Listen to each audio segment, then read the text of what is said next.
Okay mga kamads, mga kaibigan, if we hold on together now.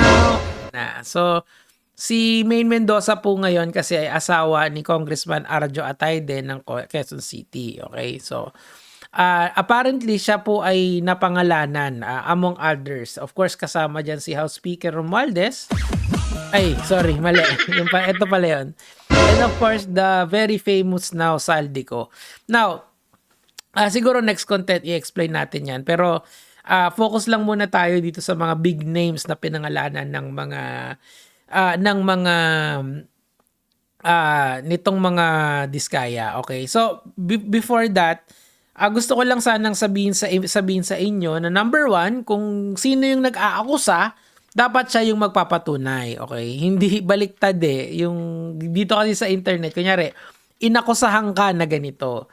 Kailangan ikaw yung magpapatunay na ikaw yung magpapatunay na ikaw yung na hindi mo ginawa talaga yon. Baliktad, sobrang baliktad dito sa internet. Okay, so ngayon si Saldico at saka si Saldico ay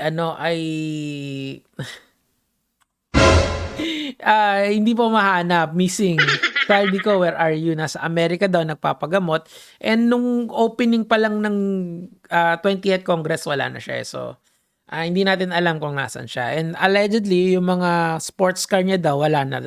Yung mga luxury cars niya, wala na rin daw dun sa parking lot sa BGC. I'm not sure kasi ito lang yung nakikita ko sa balita Now, balik tayo sa mga diskaya. Meron kasing technique saan to? Sa public relations, kapag nasa iyo yung spotlight, mandamay ka ng iba. Basically, ganun yung ginawa nila. So ngayon, wala na sa kanila yung spotlight. Nasa ibang tao na. Kasi nga, nandamay sila ng iba Sino yung dinamay nila? Number one dyan, si House Speaker, and then si Saldico. Sila yung number one and number two. And then yung number three, kasi siya yung pinakamatutunog, si Arjo Atayde. So yun yung pag-uusapan natin for today's video. Pero, in fairness naman po, meron kasing presumption of innocence yan. Unless hindi nila mapuprove na talagang may nangyaring anomalya, these are all allegations. Walang baseless allegations pa rin sila hanggang ngayon. Pero ang sinasabi ko nga sa inyo, hindi naman talaga magkakaroon ng baha kung maayos na ginagawa yung mga proyekto. And especially sa Quezon City nung isang araw, 'di ba? Sobrang baha sa Quezon City, yung sabi nila lagpas tao na daw or hanggang lieg. Hindi ko alam kung it connects dito, pero kasi sa Quezon City kasi si Arjo Atayde. Anyway, meron din isang pelikula si Arjo called Bagman. Now, dun sa Bagman na yon, as in yung story ang nangyayari ngayon, iba lang ng konteksto kasi ang konteksto nun war on drugs. Dito naman, yung war on floods, yung nangyari sa totoong buhay. So, pero again, it is for you to decide. Now, ang ating pinaka main issue ngayon is yung sumagot na kasi si Maine Mendoza sa kanyang Twitter. Tapos ngayon, kinover na siya ng ABS-CBN and other news outlet and babasahin natin. Yan. Okay. Teka lang muna. Those are baseless allegation. Ay, mali. Ito pala. Ay, ano ba? Ito. Yan.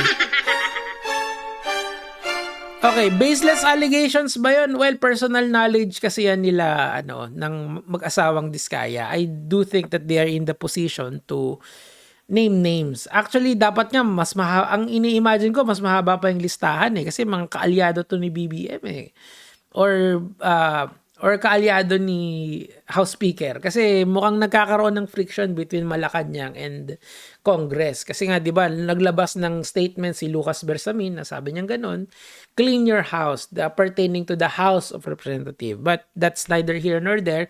Balik tayo dito. Please refrain from throwing hate, personal attacks at him, including me and our family until the facts comes out. Due process. Tama naman siya dyan. Pero, alam mo, Miss Maine, kasi kami ang apektado ng faulty flood control projects. And I'm not saying that to aim at any specific congressman, any specific personality. I am just saying na kung frustrated ang tao sa ganito, sana maintindihan mo rin. They are trying to find a personality to vent out their anger sa mga nangyayari sa bansa natin. And unfortunately, you have been named. Congratulations. Joke only. Joke only. Hey. Tingnan natin yung ano. Umano muna tayo. Magbasa muna tayo ng mga comments. Sabi ni Mark Castle, Nepo 5? Nepo wife pala? Congressman Ateade was named in the Diskaya list. Is he related to you? Naknantucha naman, Chris Garcia. Yeah, siya po nga yung asawa. Huwag ka pong mag-deactivate, ma'am. Paano siya magde-deactivate? Ano siya host siya ng tawag dito ng Itbulaga. Nakikita siya araw-araw, di ba? Okay. More flood control, ma'am. Main, Paldo. Alden Richard, the best man. Arjo Cutie, the bagman. Aray. Pero, in fairness naman, wala pa namang napapatunayan. These are just all allegations. Kumbaga, pero nasa public space kasi tayo, so nagkakaroon ng trial by publicity. Of course, sabi sa akin ni Fiscal EJ kanina, hindi daw pwedeng kasuhan sila ang mga Diskaya for naming names. So I would like to know that sana makontent ni Fiscal yon kasi nga under oath sila ng Senate. And do they also share parliamentary immunity? I'm not sure. Pero sinabi rin ni Vico Soto na huwag paniwalaan hook, line, and sinker. Yun yung sinasabi ni Vico Soto. Pero ako, for me, I'm frustrated because pag bumaha, basa yung chinilas ko. Gigil na gigil talaga ako dyan sa packing baha na yan. Yung sapatos ko, isa lang yung sapatos ko, yung kulay white na Nike ko. Pucha, edi biglang tumaas yung tubig, edi kailangan kong ilusong. Mga 3 araw akong hindi nagamit. Hirap mag-jogging kapag ganun. By the way, kung gusto nyong, nag-iisip ako na mag-create ako ng parang jogging community. Yung sarili ko lang. Kasi parati ako nagja-jogging dito lang sa bahay, diyan sa ko. Baka gusto nyo akong i-follow sa Strava ko. Ayan, Nico David yung pangalan. Ayan, Strava ko yan. Makikita nyo dyan yung workout routine ko. Teka. Workout routine ko araw-araw. So, ayan. Kung gusto nyo lang naman yan, Nico David yung pangalan. Okay, anyway. Tama na yan. Balik na tayo dito. I am with my husband indeed. Alam nga namang iwanan mo. Di ba? Grabe ka naman. Unang pagsubok pa lang sa pagmamahalan nyo, iiwanan mo agad. Of course. That is understood already. Wala siyang ginagawang masama sa loob. Ha? Parang hindi ko gets yun. Wala siyang ginagawang masama sa loob. Baka wala siyang ginawang masama. Dapat yun lang Kasi pag wala kang ginawang masama sa loob, ibig sabihin, yung mga ginagawa mo, whether it's good or bad, okay lang sa'yo. Like for example, ako, minsan, maotot ako, yung tahimik lang, tas di ko aaminin. Joke lang yun. Okay, pero siguro, there's a better wording for that. He has been doing his best to serve his district in Quezon City since in the beginning. Well, of course, you would say that your husband is innocent. Pero he enjoys innocence until proven otherwise. Pero ako, I will just let the people understand kung lalo na yung mga taga Quezon City kasi I know na medyo maraming taong nanonood sa akin sa Quezon City, mga 3, di ba? Doon sa 3, pag bumahaba sa Quezon City, ano yung feeling? 10. Kayo na magsabi, di ba? I sincerely hope and pray that the people who truly are responsible, alam nyo, will be held accountable and the innocent individuals be spared from this. Napaka-unfair. Pero ang akin lang, kung tumanggap man kung totoo yun, kunyari napatunayan nila na totoo na tumanggap talaga ng pera directly from the Diskayas, yung asawa mo, are you willing to resign from office? Diba?